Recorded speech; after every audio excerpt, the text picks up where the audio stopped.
Howdy guys, ND-Cooey70 here, and I wanted to do a video for a LowBuck prepper.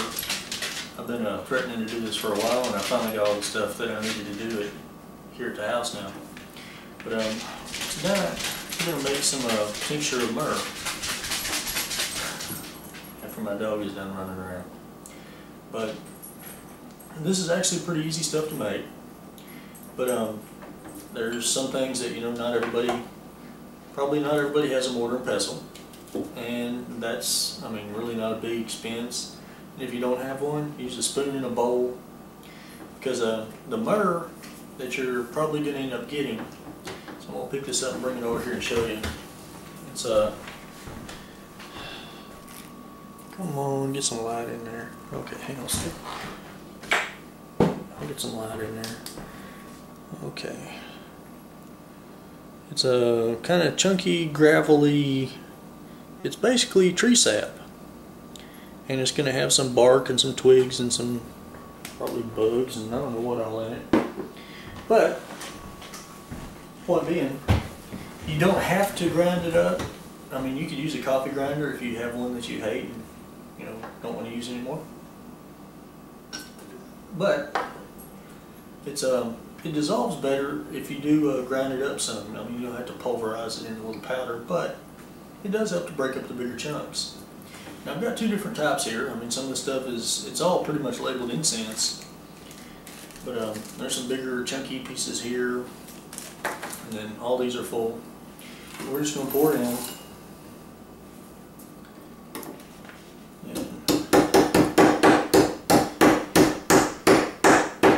Break up some of the bigger stuff.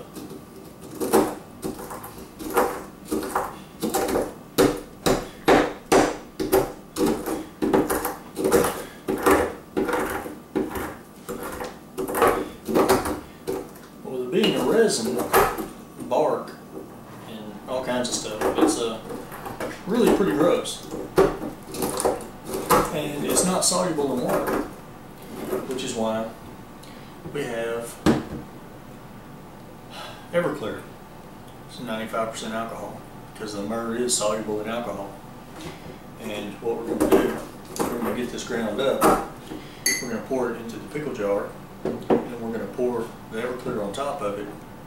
We're going to let it sit for a month, and we're going to go in, it's going to sit in the dark, and I'm going to go in and shake it about once or twice a day. You shake it up real good. And after a month, it's pretty much absorbed all the medicinal qualities out of the sap. This is really slow going. In fact, you can scratch that coffee grinder comment, because unless you got an industrial model, not happening. Of course, it depends on where you get it to. I've never ordered from these guys before. Kind of got hosed.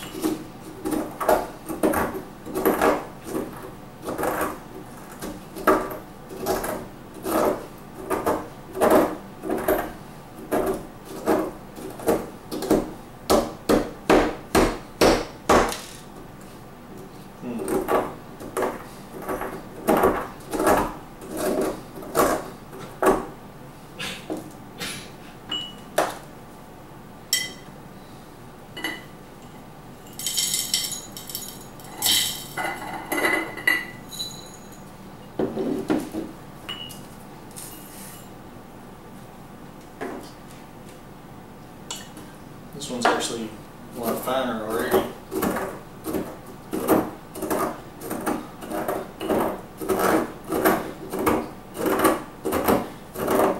This is much better.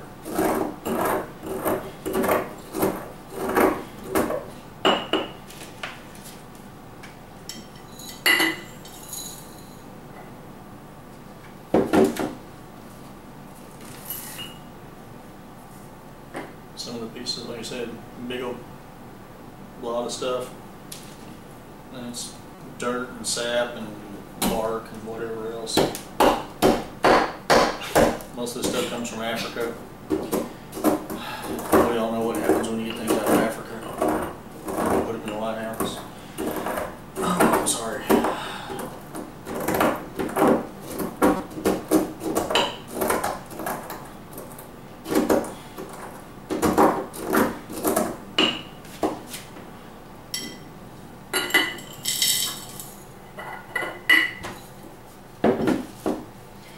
grand total is about 8 ounces is what I've got, and to mix it with 750 mils of 95% ethanol.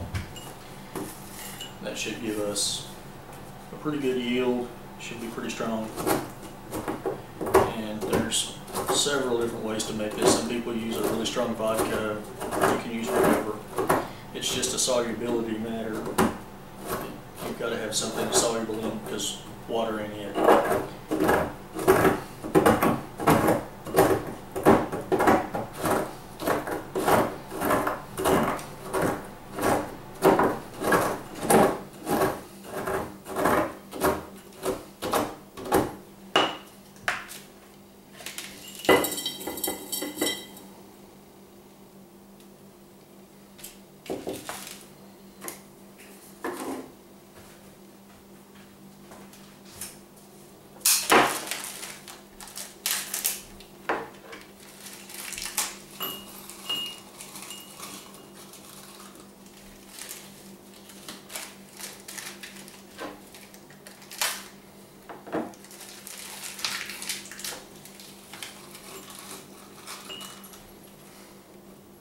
That's it, big chunks.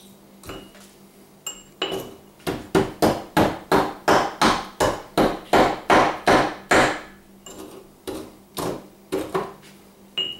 not a lot I can do with that.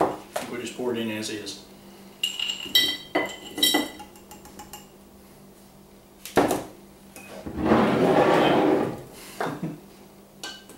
LowBuck, I know this will be hard for you, but this is medicinal.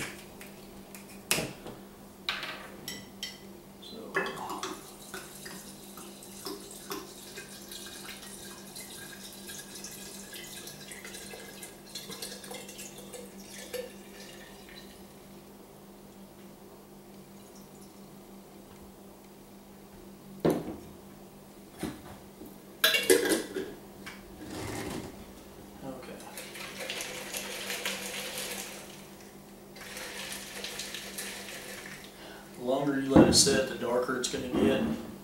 But that's why when I saw the coloration of the stuff that I sent you from Amazon, I knew that that wasn't near what we needed. But this will end up being very strong and actually very effective. And it's a really good topical. You know, if you get a blister, if you burn yourself and it blisters up, if you do not pop the blister after this is aged, if you put the myrrh on it with a Q-tip, the next morning the blister will be gone, it'll be completely flat, and it won't even be tender to the touch. It's really good stuff. But if I'd had some stronger stuff, I'd have sent it to you at the time, but just didn't have it. But anyway, in a month I will. And I said this is really not rocket science. It's not, you know, next level lab guy stuff. It's just really simple. But after a month, what I'll do is I'll take what's in here and I'll pour it through a coffee filter in a funnel to get out all the floaties and all the other stuff. And I'll put it in some smaller bottles and I'll label those, and it stays good pretty much indefinitely. So anyway, that's how I make tincture of myrrh. And I haven't seen another video out there on it, so I might have the only one. But anyway, it's not that hard to do. It's very effective, and it's relatively inexpensive. The 8 ounces of myrrh with shipping, I think, was at $12. So it's really your Everclear was, I think, $17, and I'm going to have enough to last for quite a while. Anyway, hope this helps somebody, and hope everybody's having a good weekend. Bye-bye.